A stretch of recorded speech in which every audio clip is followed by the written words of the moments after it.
Jejak sunyi seorang peneliti hewan langka, namanya Raka Pradipta.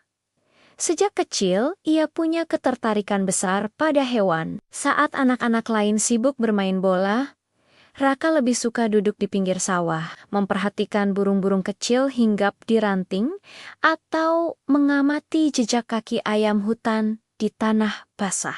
Dari situlah tumbuh rasa penasaran yang akhirnya membawanya menjadi seorang peneliti hewan langka. Raka menempuh pendidikan biologi di universitas besar. Banyak orang bilang menjadi peneliti hewan. Apa bisa hidup dari itu? Tapi baginya, pilihan ini bukan soal uang. Ini adalah soal panggilan hati. Dunia ini semakin hari semakin kehilangan banyak makhluk indah. Jika tidak ada yang peduli, siapa lagi yang akan menjaga mereka? Lulus Kalia. Ia bergabung dengan sebuah lembaga penelitian yang fokus pada konservasi satwa langka. Awalnya, ia hanya menulis laporan di laboratorium, tapi jiwa petualangnya tidak bisa diam. Ia ingin turun langsung ke hutan, ingin merasakan bagaimana rasanya berada di habitat asli hewan-hewan langka yang selama ini hanya ia lihat di buku. Dan akhirnya, kesempatan itu datang. Tugas perdananya adalah meneliti orang-utan di pedalaman Kalimantan. Perjalanan menuju lokasi tidak mudah.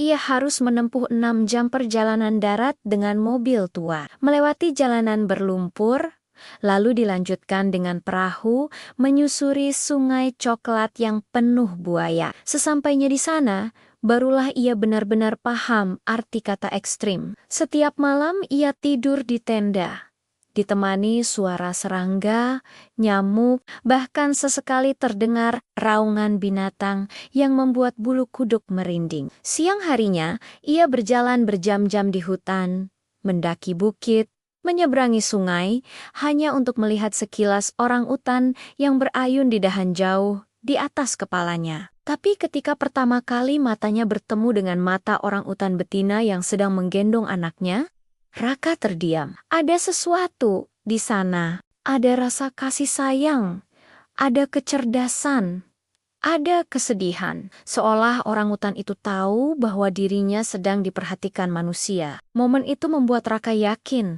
segala lelah dan gigitan nyamuk tidak ada artinya dibandingkan keindahan ini.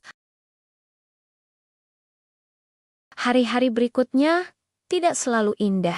Pernah suatu kali, ia tersesat di hutan. Kompas yang ia bawa jatuh ke sungai dan sinyal GPS tidak bisa digunakan. Berjam-jam ia berjalan tanpa arah. Hanya suara burung inggang yang terdengar dari kejauhan. Ketika senja tiba, rasa takut mulai muncul. Bagaimana kalau aku tidak keluar dari sini? Bagaimana kalau hewan buas datang? Pikirnya. Untunglah, ia ingat salah satu pelatihan dasar. Ikuti aliran sungai. Malam itu ia berjalan menyusuri sungai kecil, hingga akhirnya bertemu dengan timnya yang sudah panik mencarinya. Pengalaman itu mengajarinya satu hal. Di alam liar, kesombongan bisa mematikan.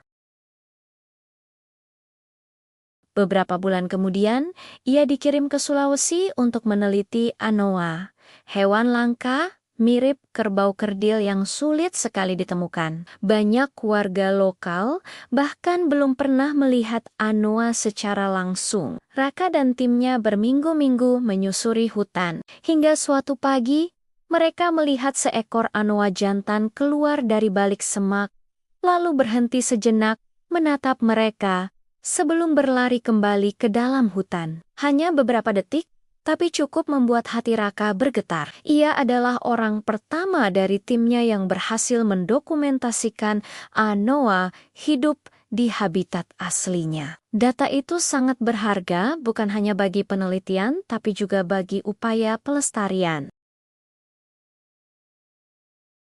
Ketika pertama kali terjun ke lapangan, Raka adalah pemuda kurus kering. berkulit pucat karena kebanyakan duduk di depan komputer. Tapi setelah bertahun-tahun menelusuri hutan, mendaki gunung, menyeberangi sungai, tubuhnya berubah. Otot-ototnya terbentuk, kulitnya menghitam terbakar matahari, dan sorot matanya penuh keberanian. Teman-temannya sering bercanda, "Dulu kau tampak seperti mahasiswa lelah.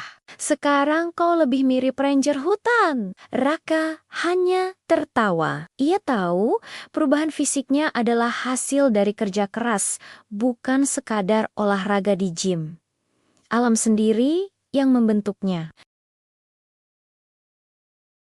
Sebagai peneliti, pekerjaannya bukan hanya mengamati hewan. Warga desa sekitar sering memintanya membantu ketika ada hewan liar masuk ke pemukiman. Pernah suatu kali, seekor ular piton sepanjang 5 meter masuk ke rumah warga. Semua panik.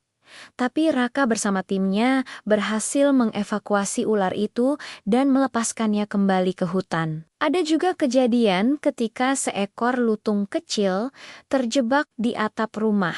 Raka dengan sabar memanjat dan menurunkannya, memastikan hewan itu kembali ke alam. Bagi warga desa, Raka bukan hanya peneliti, tapi juga penolong. Namun, tidak semua orang senang dengan pekerjaannya. Ada pejabat lokal yang merasa risih karena penelitian Raka dianggap mengganggu rencana pembukaan lahan. Pejabat itu menyebarkan kabar bahwa Raka hanya mencari popularitas, bahwa ia berlebihan dalam melaporkan kondisi hutan. Raka kecewa, tapi ia tidak menyerah.